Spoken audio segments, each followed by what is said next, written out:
Frédéric Mérel, bonjour. Vous êtes coach mental. En quoi consiste justement votre travail? Mon boulot, en fait, c'est d'aider les joueurs et les coachs à utiliser leur potentiel. Donc mon travail, en fait, c'est de les faire réfléchir à des trucs auxquels ils n'ont pas forcément réfléchi, mais ça suffit pas. Je les mets en action aussi. Donc ils doivent tester des outils, faire des choses différentes dans leur vie d'athlète, mais aussi dans leur vie d'homme, pour faire que ils se découvrent en fait, hein. Ils utilisent un potentiel qu'ils connaissent que peu ou pas beaucoup. Donc en gros, c'est des discussions, mais beaucoup d'actions. Sans action, en fait, il y a assez peu d'impact. Donc je dirais ouais, mon travail est de les aider à performer, à utiliser leurs ressources, incluant celles qu'ils connaissent pas, et en les faisant réfléchir et agir. Alors, comment justement on devient coach mental? Quelle est votre formation professionnelle et votre parcours sportif? Vous êtes issu de quelle discipline? Alors moi, je viens du tennis. Je faisais partie des meilleurs en France quand j'étais gamin, donc ça m'a forgé un peu. Et puis ensuite j'ai fait des études universitaires, DESS, qui m'a amené en ressources humaines. Je suis responsable de ressources humaines, avec des incursions en psychologie positive, en programmation neurolinguistique et puis d'autres choses. Donc en fait, c'est un mix de choses qui m'a amené en fait au coaching d'entreprise d'abord, puisque j'accompagne des managers, des employés, mais plus récemment, il y a 3 ans, vers le coaching mental de sportifs de haut niveau avec une certification que j'ai passée aux États-Unis, où en fait maintenant je fais beaucoup plus de coaching mental de pro que de coaching d'entreprise. Donc voilà, en gros, le recul que j'ai, c'est que venant moi de champs différents, ça m'amène en fait à des réflexions différentes. Donc en fait, les solutions avec les athlètes de haut niveau sont très individuelles, hein.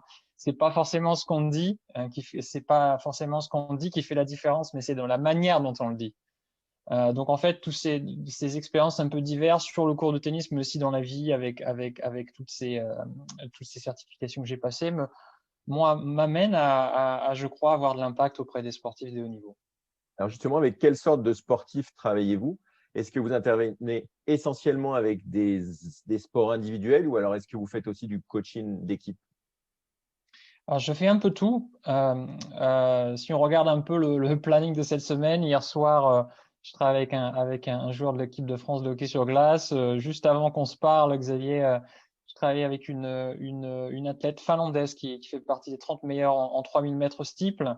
Mhm. Après cette interview, je travaille avec un head coach, un entraîneur en chef de Ligue Magnus. Demain, avec un autre joueur de l'équipe de France de hockey, avec un joueur de basket finlandais qui joue d'ailleurs en France, qui joue à Aix-Maurienne. Donc en fait, c'est un petit peu tout. J'interviens, je dirais quand même principalement avec des athlètes et joueurs individuels, mais aussi avec des équipes via les head coachs, puisque je coach les entraîneurs en chef maintenant, mais aussi avec des interventions auprès des équipes.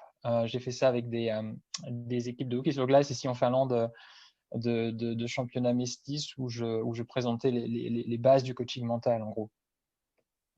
Super. Et alors, pourquoi avoir choisi la Finlande? C'est un vrai choix de vie ou alors est-ce que c'était l'opportunité qui s'est présentée? C'est une opportunité qui s'est présentée pour moi de travailler pour une agence européenne à Helsinki, il y a de ça 11 ans maintenant.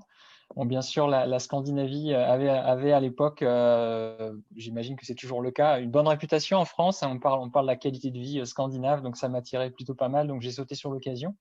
Et puis voilà, je le regrette pas, ça fait maintenant 11-12 ans là, et j'ai beaucoup appris sur moi-même et puis développé pas mal de trucs intéressants, donc c'est vraiment chouette. Alors, comment est-ce que ça se passe justement avec la situation sanitaire actuelle? Est-ce que ça impacte votre travail? Ça l'a impacté. Disons que j'étais au début un petit peu pessimiste, puisque bien sûr les championnats, les entraînements, voilà, toutes les choses qui font que les coachs mentaux interviennent, tout ça s'est arrêté. Mais en fait, les sportifs l'ont vu aussi, certains sportifs, comme une opportunité de progresser. Puisque vous savez, bien sûr, les sportifs, tout tourne beaucoup autour de leur sport, hein. Ils n'ont pas de plan B souvent, pas de plan C. Ils ont été contraints de s'en forger un. Donc, en fait, on a beaucoup travaillé sur comment travailler sur la big picture, comme on dit, voilà, faire d'autres choses que le sport qui les rendront encore plus forts quand ils reviendront dans leur sport. Donc, en fait, ça a retiré des besoins, mais ça en a créé d'autres. Ce qui fait que je suis quand même bien occupé depuis quelques mois avec des athlètes qui…